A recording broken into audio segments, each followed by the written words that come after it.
Hi guys, welcome. It's an NBA Week 2 special.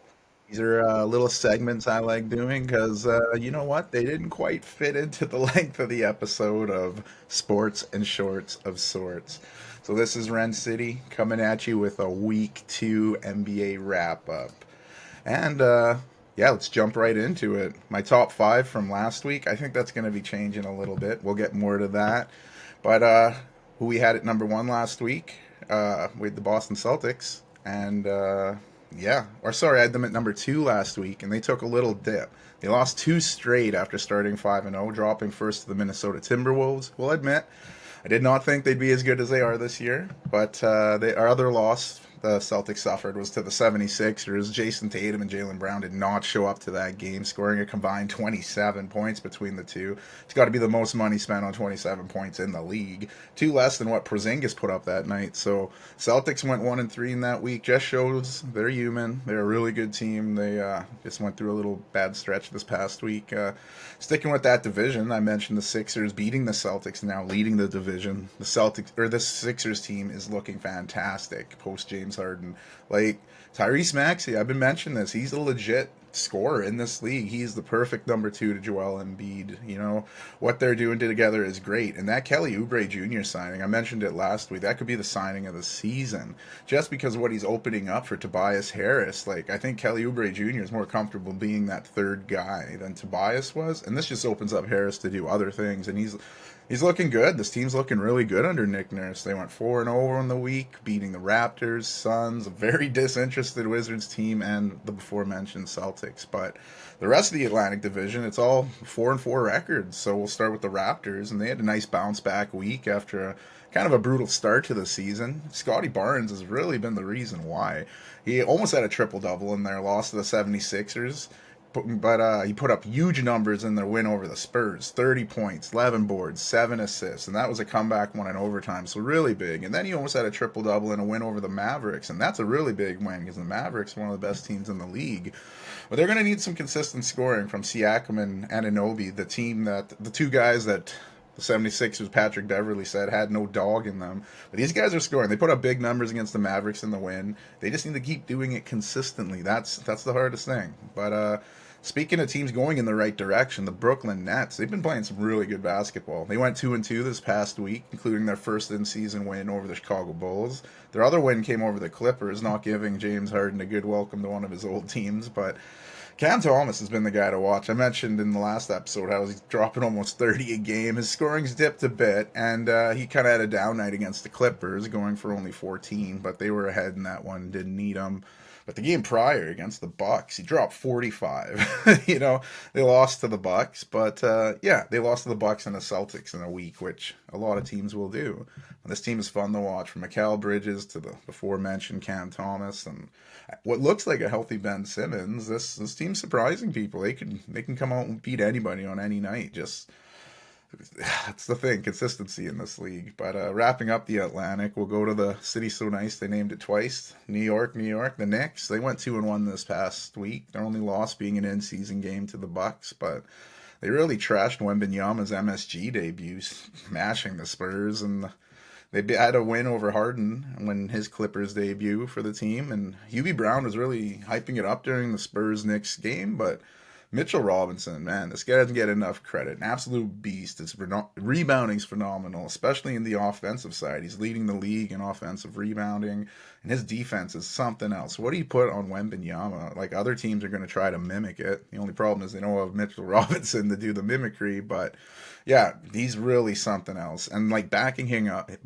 up, Isaiah Hartenstein, that's some big man energy right there. What they're doing, he comes in and does the same thing with a little better passing. Julius Randle's starting to have his shot go down, so this team's starting to make the turn, I think, for the Knicks. But it's just everyone in this division is starting to look pretty good right now, other than that little dip by the Celtics. But yeah, it's a tough division, the Atlantic. But going to the Central, it looks like the Bucks and the Pacers are starting to separate themselves a little from the rest of the division. The Bucks went 3-0 this week, beating the Knicks. They're in-season game tournament, like I mentioned. They beat the Nets, and they were just barely able to sneak by those Pistons. The game against the Pistons really stuck out against me because yeah, the officials took front and center again, which is never a good thing. Giannis Antetokounmpo threw down a massive dunk in traffic, kind of flexed on Isaiah Stewart a bit. Ref was like, no flex zone. I gave him the second tee, he threw him out of the game. Like, are you kidding me? This is getting kind of out of control. The NBA's going to like the no fun league NFL kind of stature where they're hating on celebrations. They're going to the MLB way where they don't like bat flips. Now you can't have guys doing anything after dunks. You have guys dunking in full speed in traffic, holding on so they don't get hurt, and they're getting a tee.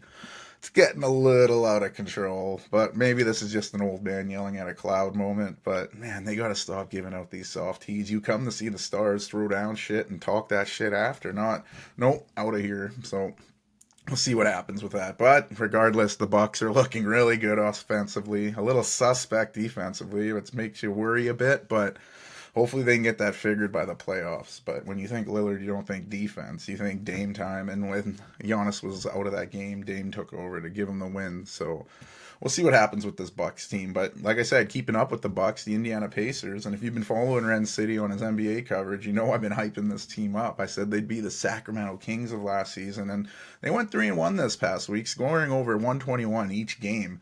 An in-season tournament win over the Cavs, a 40-point win over the Spurs, and a 16-point win over the Jazz. Their only loss came to the Hornets, which was a little surprising, but Tyrese Halliburton, he's leading the way for this team. I said he'd come back from the USA team with a whole new level, and he's hitting that level. He'll be an all-star this season. He's leading the league in assists. The defense is still a little suspect, as I'm saying, for some teams here, but if they can turn that around, they're the real deal. This offense they have is amazing. So, wow, excuse me. Good on the Pacers there. The Cavaliers, they're starting to finally get healthy. Darius Garland's back. Jared Allen's back. They went 1-3 this week, but they had some tough losses against the Pacers and OKC.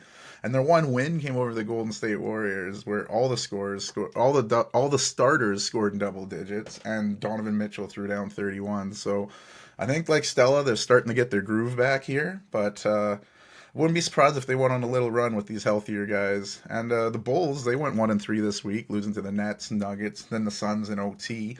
The solo win came over the Jazz, which they won pretty easily. But Zach LaVine's been really good for the Bulls, except in that Nuggets loss. He only scored 12, which is really hard to ever see LaVine doing. But this team's tough to read.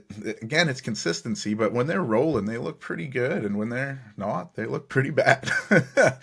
We're wrapping up that division, and I'll mention the pesky Pistons again. I love watching this team develop. Granted, they went 0-4 this week, but they were in every one of those games. Cade Cunningham, he's the real deal, y'all. Why he went number one, he put up 24 and 7 assists.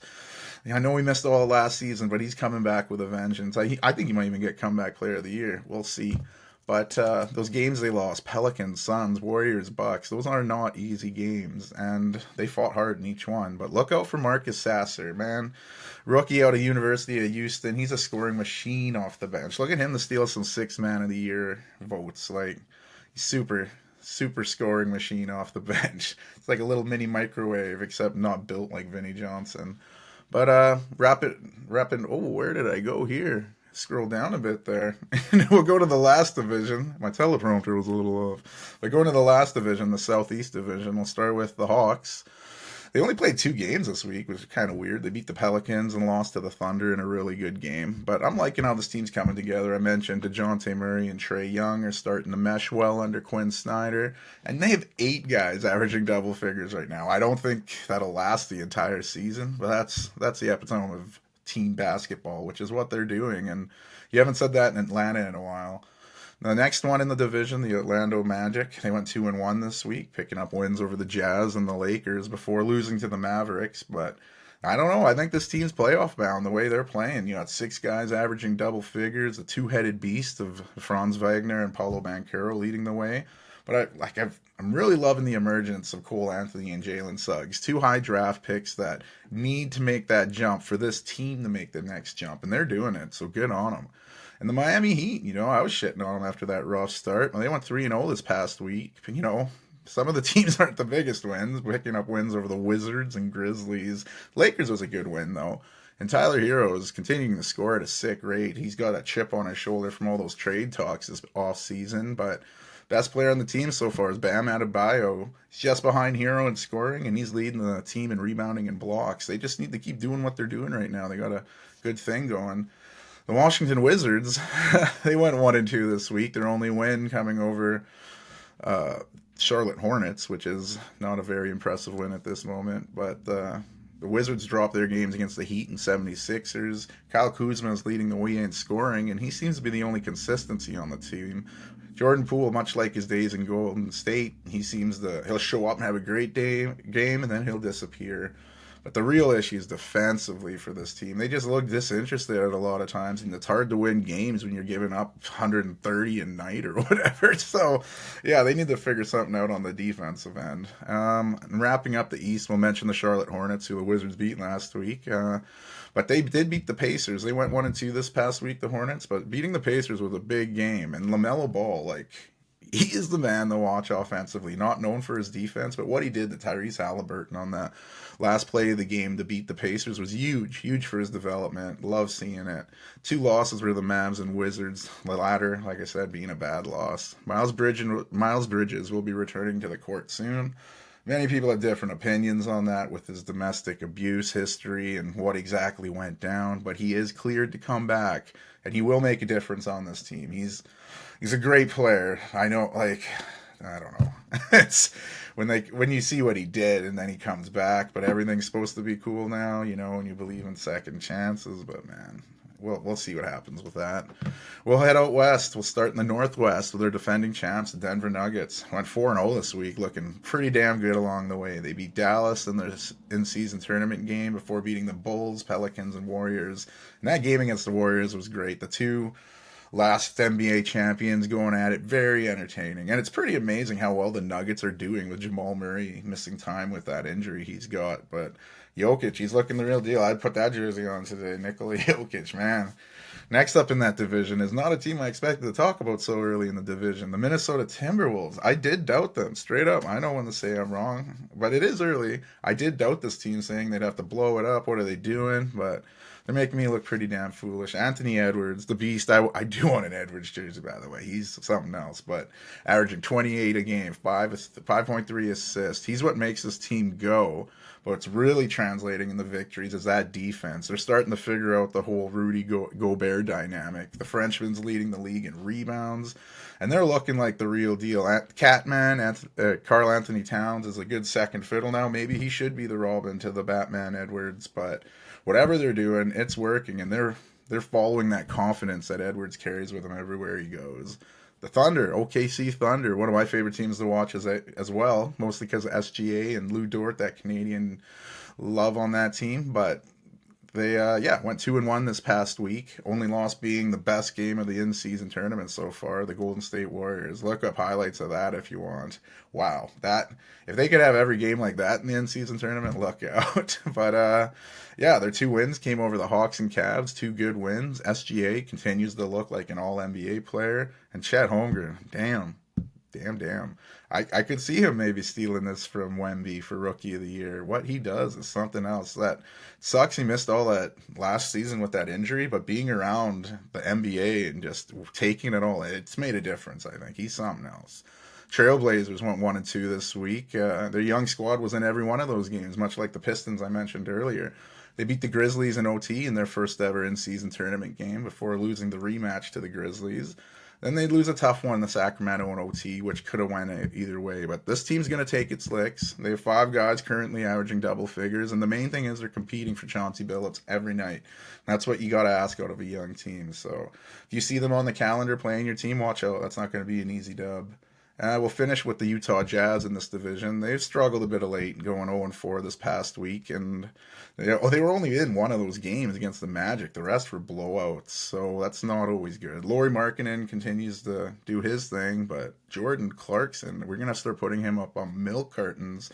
Where is this guy? He is not playing like he's used to playing. Utah Jazz have kind of expected something out of him, and he is not meeting those expectations, but we'll head out to the Pacific, which is supposed to be the toughest division in the game, I think, but the wins aren't really showing that yet. The team leading, the Golden State Warriors, went 2-2 this past week, winning that epic in-season tournament game I mentioned against OKC, and they also beat the Pistons, which was a really close game. And then they lost to the Cavs and Nuggets. The last one being that doozy I mentioned earlier, with Steph Curry having a chance to hit a floater to tie the game. He missed, and then Clay had a buzzer beater. The ball kind of slipped out of his hand. It was a scrambly play, but tough loss. But this team's really good. Still a title contending team, I believe. Curry is looking like an MVP contender, but he needs more consistent help. Clay's not doing that. They just need, like I've preached this whole episode, consistency, and he needs a good second fiddle right now. Clay's not really doing it. Phoenix Suns, it's basically been all Kevin Durant. Bradley Beal finally made his debut against the Bulls, and this team went 2-1 this past week, beating the Pistons and said Bulls. Their only loss coming to the Sixers, where they literally had no answer for Embiid. He dominated them. But Kevin Durant's been holding down the fort, the old man in there. He's just averaging under 30 a game. But we really don't know how this team will play until Beal, Booker, and KD are all playing together. It's nice Beal's back. Hopefully Booker's back soon, and we'll get a real sample of what this team can do. The Kings, man, they've struggled without De'Aaron Fox with his injury. They went 1-2 this week, losing two straight to the Rockets, and then needing overtime to beat the young Blazers. Not the best week, but just showing the importance of De'Aaron Fox. They need him back because this team goes as Fox goes. The Clippers debuted their new toy, James Harden, this week, and it didn't quite go as well. In the two games they played this week, they lost both of them. First to the Knicks, then to the Nets. But I think it's going to take time for all these Cali boys in the starting lineup to mesh together. You know, the sky is the ceiling for this team, but getting to that sky could be a little tricky. Wrapping up the division, the LA Lakers, I have this team in the finals against the Bucks. Not an ideal for this week for this team. 0-3 this past week, losing to the Magic, Heat, and getting blowed out by the Rockets. And you can bet Dylan Brooks was letting LeBron know about that one. AD had a brief injury scare, but he's able to come back. He's still playing, so that's very important. LeBron's minutes have been sneaking up. I've been watching the minutes per game here, and I said around 30. He's closer to 36 now. So they're going to have to keep their eye on that if they want to keep him healthy this season. But you know what? The team has 4 games this week. We'll see how they bounce back. The last division in the NBA, the Southwest, Mavericks continue to lead the way, even though they went 2-2 this week, beating the Hornets and Magic, but losing to the Nuggets and Raptors. The Nuggets loss was that in-season tournament one, but Luka continues to average close to a triple-double, and Kyrie he's doing his thing there, you know. He's a great fit. I don't know. People said it couldn't work, but I think he's doing really well there. Tim Hardaway Jr. continues his push for Sixth Man of the Year. And I know they suffered a few losses, but don't count this team out. They're still a title contender, I believe. And the main thing I believe is, you know, Luka can go at his own pace, but the way they're pushing the ball now, much like Jason Kidd, their coach, did his entire career. And when they're pushing it, they're just way better. You know, we'll see if they continue to do that trend throughout the year. But let's talk about the Houston Rockets. This young team is supposed to be losing and learning, not going 3-0 this past week. Granted, 2 of them were against the Sacramento Kings and the Foxless squad, but that Lakers win was pretty impressive. Fred VanVleet and Dylan Brooks continue to show how important vets are to a young team. They're showing how these youngsters to play how the right way. Well, maybe not Brooks. Some of the way he plays may not be the right way, but the vet mentality is really helping this team. Jalen Green is showing why he was the number 2 pick. He's really emerging. It's exciting the team to watch. Ime Udoka has got this team playing the right way, and that's all you can ask for out of a young team. Pelicans struggled a bit this week, going 1-3. It's a big part of it is CJ McCollum missing time with a collapsed lung. We do not know when he's coming back. That injury does not sound fun. And it's funny the picture they used to announce it. He's kind of holding like this, his chest, and everyone, he commented on it like, wow, you had to use that picture, but hopefully he comes back soon. Rookie Jordan Hawkins has kind of emerged a bit, shooting lights out without him, but they're going to need bigger nights from Zion and Ingram. I know Zion's coming back from missing a lot of time, but hey, I picked him into being the MVP running before the season started. We need to see more out of him. My Spurs, they had an unreal Thursday night win after the last episode last week where Keldon Johnson literally stole the game, ripping it away from Kevin Durant and putting the tough basket to win the game. Granted, it looked like a foul, but hey, play to the whistle. That was Wemby's best game of his career so far in the NBA. 38 points, 10 boards, The rest of the week didn't go so well. The Spurs would lose three in a row after that, starting with a tough one against Toronto where they had it won but would lose in OT. Then they'd lose by over 40 to the Pacers before Wemby would make his highly anticipated Madison Square Garden debut just to get blown out by the Knicks. But man, this is still a young team. This is the youngest team in the league. Watch them, they're super exciting. Last team to be highlighted on the NBA team level here is Memphis Grizzlies, the only team with one win on the season. They picked that up this past week when they went 1-3. They lost their in-season tournament game to the Blazers, like I mentioned earlier, before they beat the Blazers in the next game. And they put up a big fight against the Heat before losing that. And Desmond Bane's been putting up huge numbers. Jaren Jackson Jr. is balling out with his numbers, but man, they're missing Ja Morant big time. But I think even more so that Steven Adams on the defensive end. JJJ's rebounding numbers have dropped. He's been asked to do even more without Adams, and I don't know how they are going to right this ship until at least Jaw gets back. Remember those 25 games suspension for flashing the gun again in the car. But yeah, that's the NBA team wrap ups. Some individual stuff to point out. You have four guys still averaging over 30 in the league. Embiid leading the way at 31.7. Luka Doncic, Donovan Mitchell, and Steph Curry are just behind him. KD, Jokic, and Tatum are just below that 30 point per game mark. And rebounds, as I mentioned earlier, the Frenchman Rudy Gobert with Minnesota and 13.6 a game. I also mentioned Halliburton leading the league in assists. He's at 11.9 a game. Trae Young is also in double digits with 10.4. And then your blocks leaders, you got Anthony Davis of the Lakers. And steals leaders, you have a tie between Marcus Smart of the Grizz and Paul George of the Clippers. So now the Rencity top five. Let's switch it up a little bit. Jumping from four to number one, my new number one, the Denver Nuggets. They're looking phenomenal. Had to rock the jersey because of it. Number two, I have the Dallas Mavericks just under them, a team that was beat by Denver. Number three, the Philadelphia 76ers. Have to have an East team in there. Then number four, surprise, the Minnesota Timberwolves. Yes, you heard that right. And number five, the Milwaukee Bucks. So totally different than last week. I have the Celtics, Warriors, Lakers dropping off to make room for the Sixers, T-Wolves, and Bucks. If you're like, dude, what's the Timberwolves doing there? Look at those defensive numbers. And like I've said about Anthony Edwards doing his thing, this team is legit. They're doing what they're doing. It's just, can they keep it up? I have the Nuggets moving to the top because, yeah, they have the best record in the league, and they've been beating really good teams to get that record. Their only loss of the season? The Minnesota Timberwolves. I rest my case on that. For MVP, few different players in the top spot. I think you got Jokic, Doncic, and Embiid, all front runners. Still think Wembanyama is the rookie of the year leader, but Holmgren, like I said, he's slithering up there. But yeah, guys, that's week two of the NBA in the books. It's been so great watching, taking it all in. We got some real exciting games coming up this week, including more in season tournament games. I know people have been hating on those with like that whack ass bright court. And on the bounce for the athletic, they said nobody likes those courts. If they say like they like those courts, they're lying. But you know what? I like those courts. No cap. Thanks for coming out. Hope the NBA wrap up did its thing. Red City out, guys. Take care.